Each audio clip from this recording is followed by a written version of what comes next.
son texte hier, en fait, il ne problématise pas depuis la perspective de la catastrophe, sur un plan, on va dire, théorique.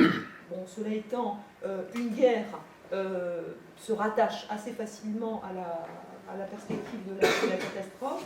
Et ce qu'il a dessiné dans son intervention, c'est pleinement dans notre axe face à la catastrophe, puisque c'est, à mon sens, ce que, face à l'événement, Ricoeur appelle la phase de demande de sens, c'est-à-dire de mise en forme de l'événement, ici en l'occurrence la catastrophe, avec ces quelques images de ce qui, par la suite, va constituer une sorte de répertoire de l'horreur qui va être reconduit, et notamment pendant la Deuxième Guerre mondiale. C'est-à-dire que la guerre civile espagnole va figer première guerre moderne et première guerre médiatisée à grande échelle, va figer des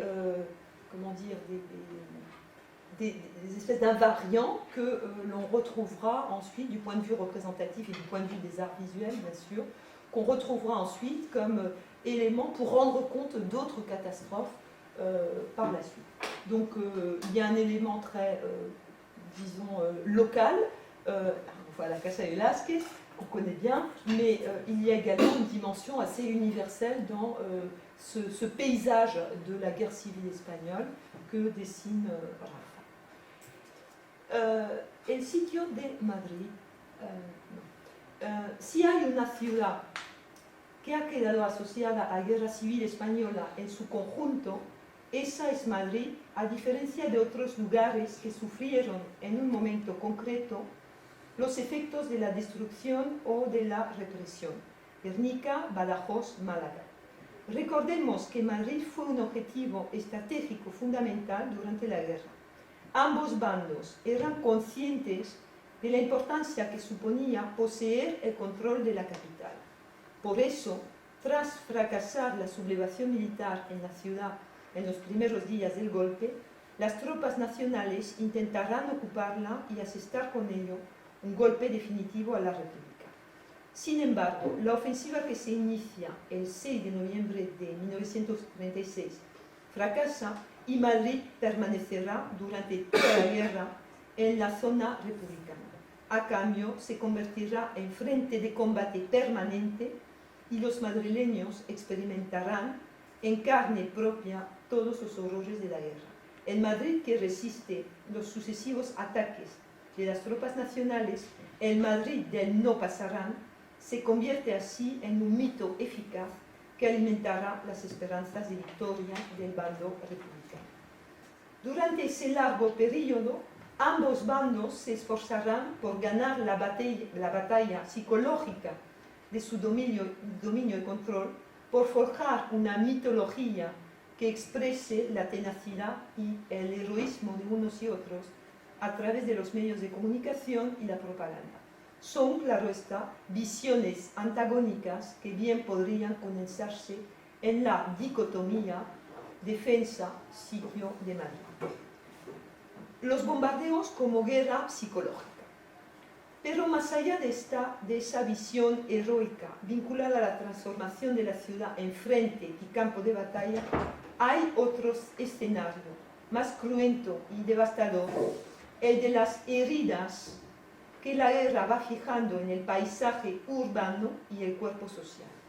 Los bombardeos aéreos serán los principales artífices de esta destrucción. El 7 de agosto de 1936 se produce la primera incursión aérea nacional sobre Madrid.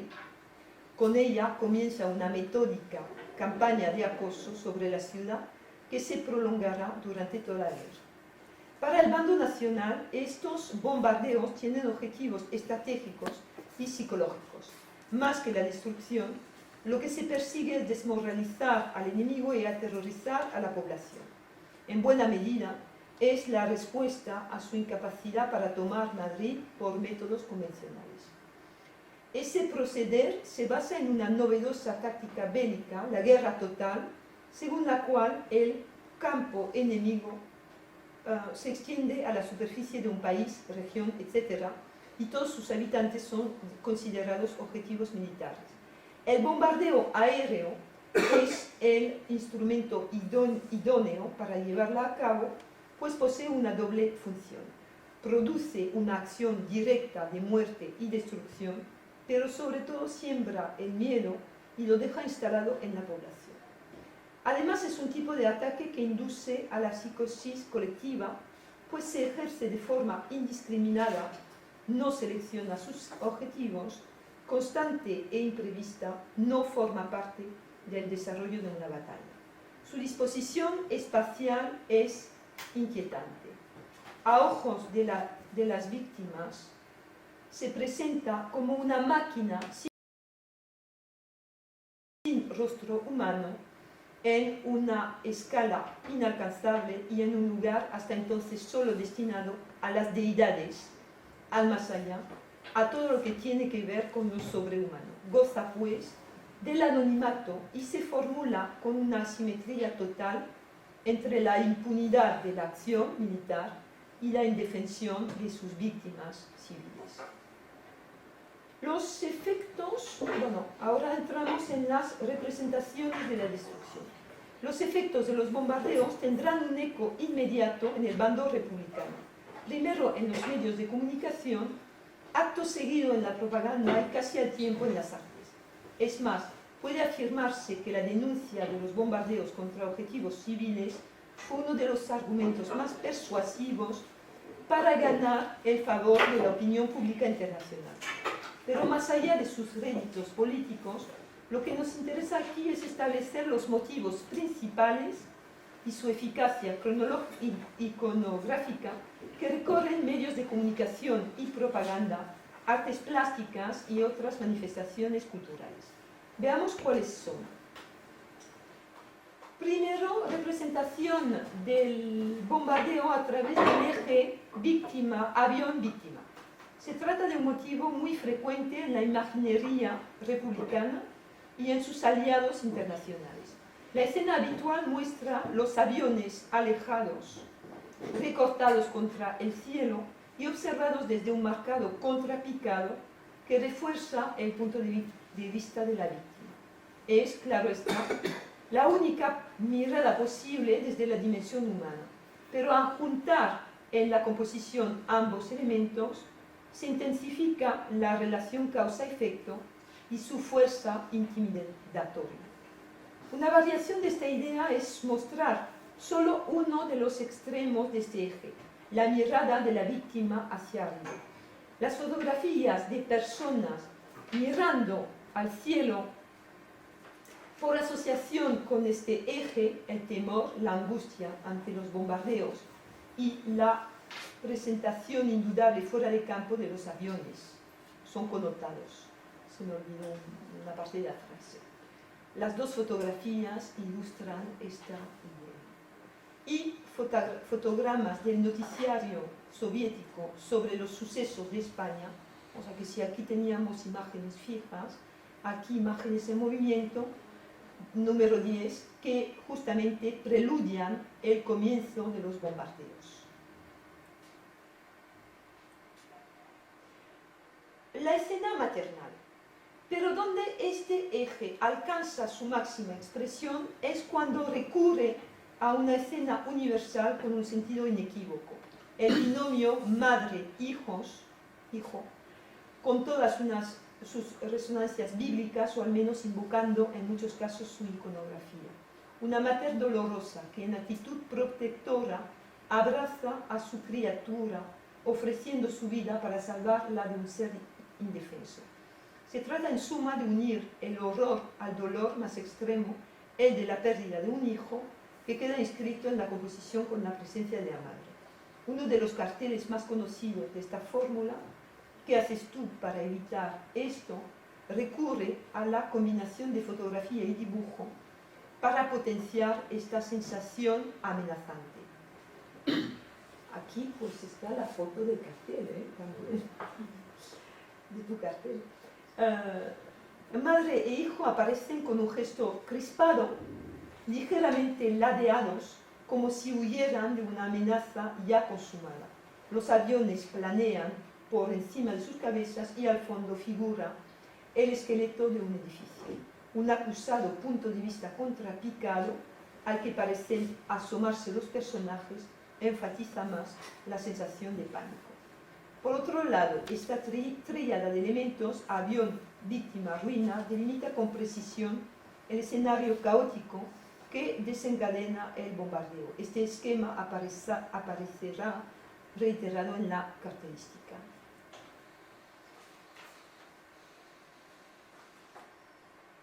Pero también en la pintura, como ocurre en Los aviones negros de Horacio Ferrer, Madrid 1937, aquí se nos ofrece una escena con 3 grupos de madres y niños. Una vez más, el eje avión-víctima ordena la composición con una línea diagonal formada por los cuerpos centrales. Pero hay un detalle enormemente llamativo: todo lo que rodea a los personajes es arquitectura de ruinas. Representación de la víctima. Como hemos visto en los casos anteriores, la presencia de la víctima en la iconografía de la destrucción es un ingrediente esencial. Sin embargo, tendrá diversos tratamientos. Ya hemos subrayado su protagonismo en la escena maternal y su papel inicial en el eje de acción generado por los bombardeos. Pero hay otro ámbito donde asumirá todo el protagonismo. El punto de partida podríamos asociarlo a lo radical fotográfico. Imágenes directas del horror, la visión de los cadáveres producto de los bombardeos. Lo que comienza siendo una labor testimonial, registrar los efectos de la guerra, acaba convirtiéndose en un alegato extremo, un grito de denuncia apoyado en el valor probatorio de la fotografía. Recordemos que la Junta de Defensa de Madrid dio cuenta de la destrucción de la ciudad gracias a una exhaustiva documentación fotográfica. Entre las miles de fotografías archivadas, un buen número recogen la muerte de civiles. Estas fotografías serán reproducidas por medios de comunicación y posteriormente en periódicos, murales y carteles, y postales también. Estas mismas imágenes las vi en postales. Veamos un caso especial: las fotografías de niños. En el archivo de la Junta de Defensa aparecen estas imágenes. Seguramente pertenecen a los bombardeos realizados a principios de noviembre de 1936. Se trata de fotos con una particularidad: no han sido realizadas en el lugar de los hechos, sino a posteriori, una vez que los cuerpos han pasado al depósito de cadáveres y han sido etiquetados. Por lo tanto, representan otra dimensión de la muerte, su certificación oficial lejos del acontecimiento. En cierto modo, esto las deshumaniza y hace más monstruosos los signos de la violencia. Hay otro aspecto distintivo: el punto de vista. Las fotos se han tomado desde arriba, confrontándonos con los rostros de los niños. Curiosamente, esa visión cenital coincide con la del avión. Varias de ellas serán publicadas en La Vanguardia el 21 de noviembre de 1936, formando una especie de mosaico del horror que incluso remite a las retículas de los nichos funerarios. Más que un valor informativo, la página se construye como una denuncia apoyada en su titular: víctimas de la criminal aviación fascista. Esta misma idea se ha trasladado al cartel, aprovechando el impacto que produce el registro fotográfico ampliado y magnificado. Los elementos gráficos propios del cartel servirán para realzar este mensaje directo: la presencia inculpatoria de la víctima. Además, con un protagonista, los niños fuera de toda sospecha, víctimas inocentes por excelencia. Lo llamativo es que se utilice a los mismos protagonistas y uno de ellos, la niña etiquetada con el número 421, acabe cobrando todo el protagonismo en el cartel Bombe sur Madrid, civilización, diseñado por el atelier Jean Carly. Aquí, la depuración va diseñando, vía diseño, ha producido una confrontación directa, cara a cara, con el espectador. Ante la inocencia infantil del ataque aéreo, es un crimen sin paliativo que rompe las reglas de la civilización. El rostro único de la niña, en primer plano, parece interpelarnos con sus ojos sin vida. Una estela de humo rojo, a modo de sangre, cruza su frente. Pero estas imágenes radicales también fueron exhibidas en la producción cinematográfica a favor del bando republicano dentro del mismo eje conceptual: bombardeos, destrucción, víctimas civiles, niños. El ejemplo pertenece a la misma producción soviética sobre los sucesos de Madrid número 10, coetáneo con las fotos anteriores.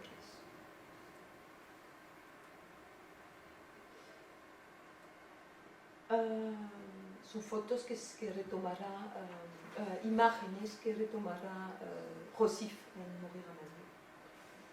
La destrucción como efecto final del bombardeo adquiere un carácter de colofón, de coda dentro de la cadena semántica que hemos analizado. Pero hay que inscribirla en un proceso más complejo, la elaboración mitográfica del Madrid resistente, donde la ciudad se antropomorfiza, convirtiéndose en personaje que representa a todos los madrileños. Esa visión de Madrid la encontramos en la literatura, cine, cartelística y propaganda. De manera que las imágenes de los efectos de los bombardeos son presentados como heridas que sufre la ciudad. Aparentemente nos hablan de los efectos materiales de la guerra, pero en realidad simbolizan un nuevo imaginario, la fractura de la guerra civil en un escenario, la ciudad, propio de la modernidad. Las imágenes de edificios abiertos por la mitad, suspendidos en el vacío, semi-derruidos, exhibiendo su interior, nos permiten reconstruir con la imaginación cómo fueron antes.